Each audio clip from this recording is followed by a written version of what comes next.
This is the Ramana Maharshi Satsang. I'm reading from and commenting on the Ashtavakra Gita. Listen, reflect, and deeply meditate. Know yourself. Welcome. I'm Richard Clarke. I'm not a guru or a teacher. Ramana Maharshi's teaching of non-duality is deep and profound, and I just want to share it. I'm reading from and commenting on the Ashtavakra Gita. Today are the concluding verses, chapter 20, verses 13 and 14. In it, Janaka finishes speaking on his experience, liberation, in life. Where are principles and scriptures? Where is the disciple or teacher? Where is the reason for life? I am boundless, absolute. Where is existence or non-existence? Where is unity or duality? Nothing emanates from me. No more can be said. Let's review these verses. 20.13. Where are principles and scriptures? Where is the disciple or teacher? Where is the reason for life? I am boundless, absolute. Janaka points to the realization of the self is beyond all teachings, roles, and frameworks of meaning. Scriptures, teachers, and disciples exist only within the domain of thought and perception, but the self is beyond these. When you awaken to the Absolute, the search for knowledge and the reliance on external authority drop away. This verse is not denying the usefulness of teachers or texts on the path, but it shows you that in the final recognition of self, none of them are needed. Only direct experience is needed. The self is boundless prior to all distinctions. In your practice, this verse is a reminder to go beyond dependence on external authority and practices and enter into direct awareness of self. While teachers and scriptures can point you, liberation does not come from them, but from the recognition of what you already are. The verse shows you that the truth is not something added to you, but your very nature. When you rest in this, the need for searching or explanations falls away. You stand as the Absolute, beyond limitation, beyond even the reason for life. 20.14. Where is existence or non-existence? Where is unity or duality? Nothing emanates from me. No more can be said. Janaka reveals the ultimate silence of self. Existence and non-existence, unity and duality are concepts of the mind. They appear real only when you identify with thought. But In the absolute, even these opposites do not arise. No dualities arise. The self is not defined by being or non-being, nor by unity or separation. The final statement, no more can be said, shows that language and thought cannot capture the self. The truth of what you are is experienced in silence, beyond concepts, beyond all divisions. For your practice, this verse shows that liberation is not about choosing between opposites such as existence or non-existence. It's about seeing that all such opposites collapse in the recognition of self. Spiritual teachings point you towards silence, where thought ceases to define reality. You are invited to rest in what cannot be spoken, where there is no need for conclusions or explanations. The verse encourages you to let thought follow quiet and experience the self directly, beyond all descriptions.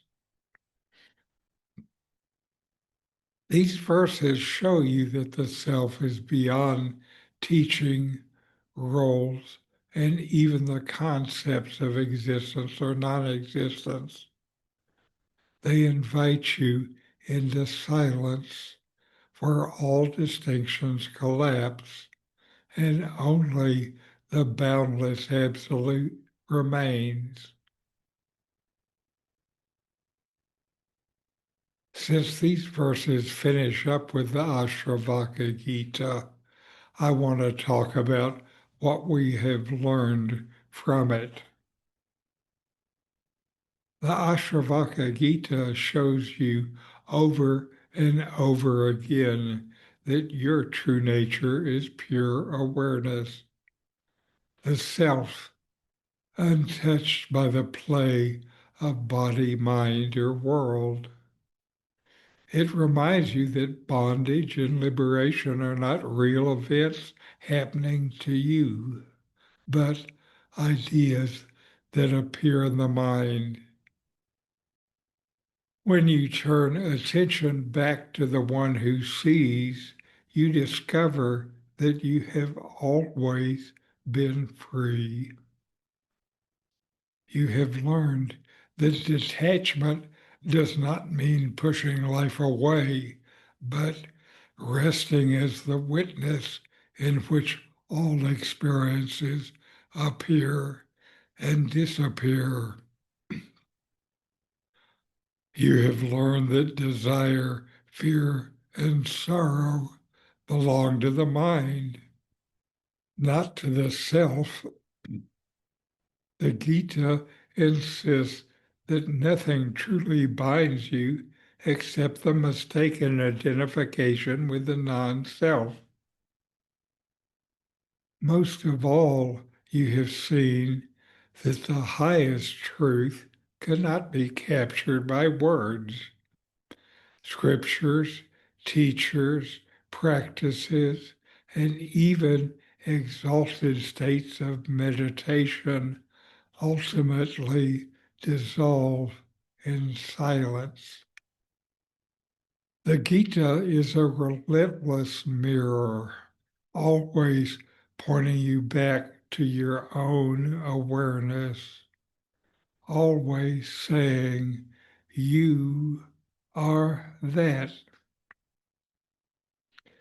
What does this mean for your practice? For spiritual practice, the Ashtavakra Gita points you to simplicity. You don't need to gather new beliefs, create elaborate disciplines, or chase after experiences. What matters is the direct recognition of what you already are. Your practice becomes less about effort and more about resting in your natural state, less about thinking and more about direct experience. When thoughts of I am bound arise, you see them as passing waves. When experiences of happiness or sorrow appear, you watch them without ownership. When the urge to seek arises, you ask, who is the seeker? The meaning for you is that liberation is not far away. It is not a reward in the future. It is your very identity here and now. To live this truth is to let go of grasping, to rest in awareness, and allow life to unfold in silence and freedom. These are guiding principles for practice from the Ashtavakra Gita.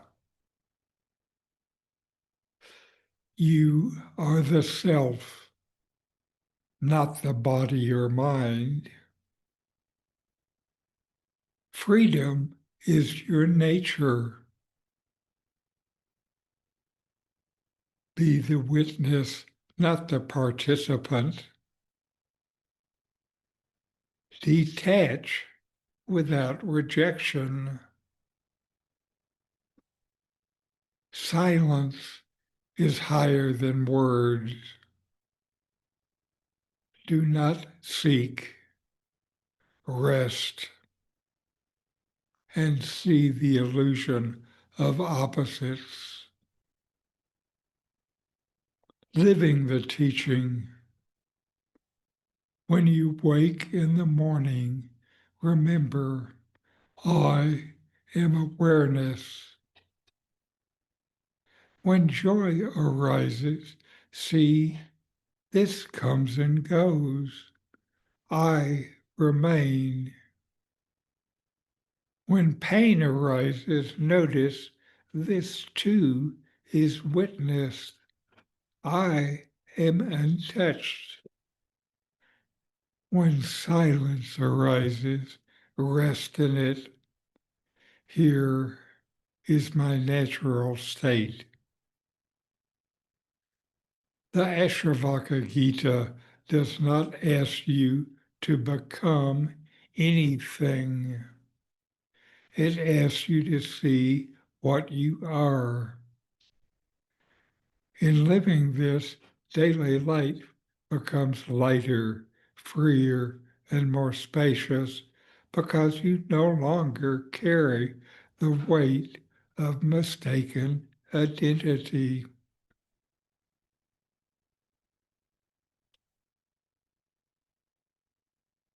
And now a Satsang discourse.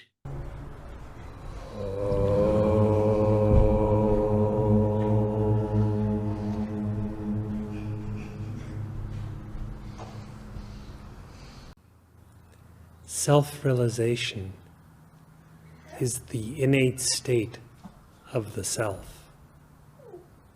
And the self always is just as it is. It is unchanging. Self-realization, or the state of the self, is not a state for the individual. The jiva or individual neither seizes it nor loses it. When, though, through profound inquiry resulting in self-knowledge, you realize the non-existence of the ego or jiva, that which remains, which has actually always been the case, is the real state of the self. And that is called self-realization.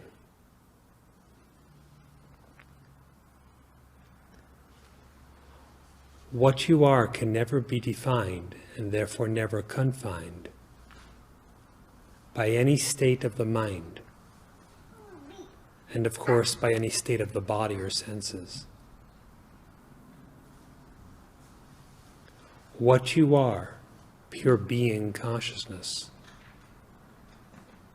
is transcendent of every state of mind, of waking, of dreaming, of deep dreamless sleep.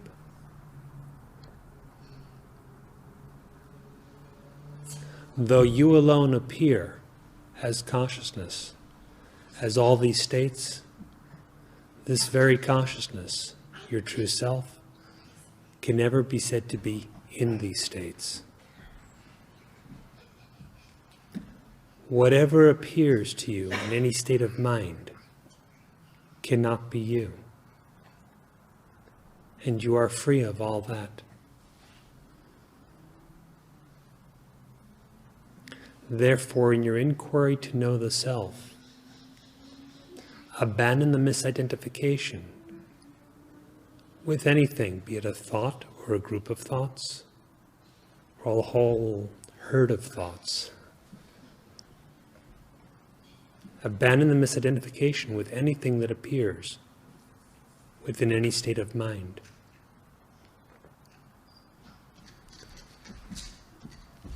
In spiritual practice, as a pragmatic point, it is most useful to give up the misidentification with anything that appears in the waking state, whatever seems to constitute the waking state individual. If that much is accomplished, what pertains to the dreaming state individual and the deep sleeper, if we can call him such, will be taken care of automatically.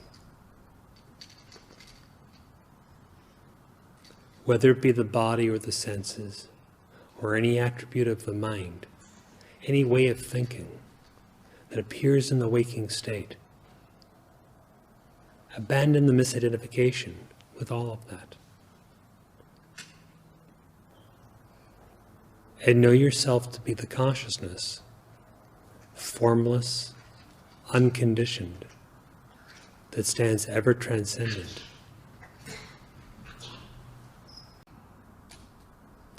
There is no individual who becomes consciousness. That is spoken of only loosely as merger with the Supreme Self. There is one self. It is the infinite consciousness. It mingles with none, and none mingles with it. For it alone is the reality. And otherness, from the individual down to the forms of the world, is simply false.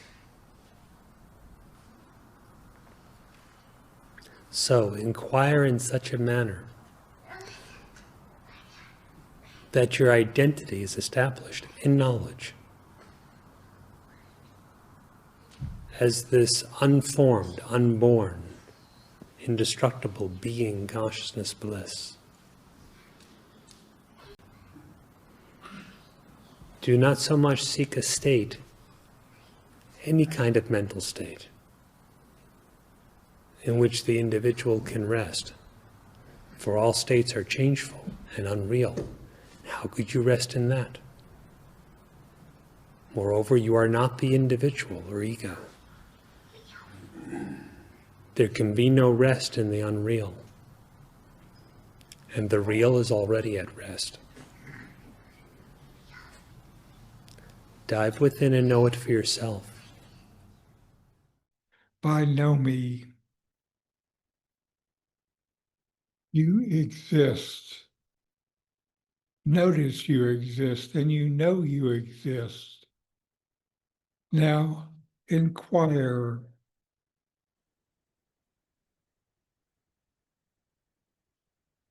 Who is it that looks for teachings, teachers, or explanations? And what happens when I turn attention to the one who seeks?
Since I am already the boundless absolute, what need is there for meaning, roles, or explanations to complete me?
What is my experience when I stop trying to define self with thoughts of existence, non-existence, unity, or duality?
Who am I when no concept is held and silence alone remains?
Who am I?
What am I?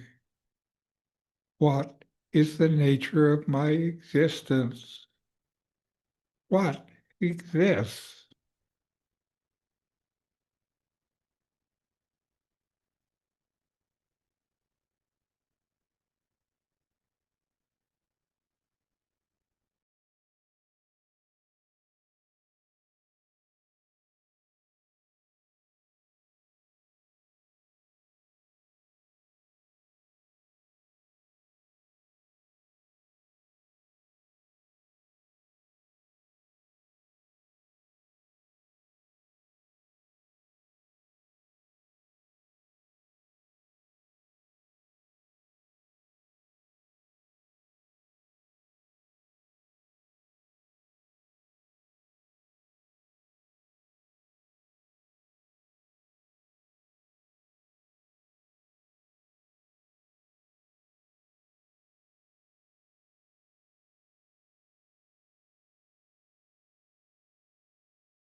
Om Shanti, Shanti, Shanti. Om peace, peace, peace.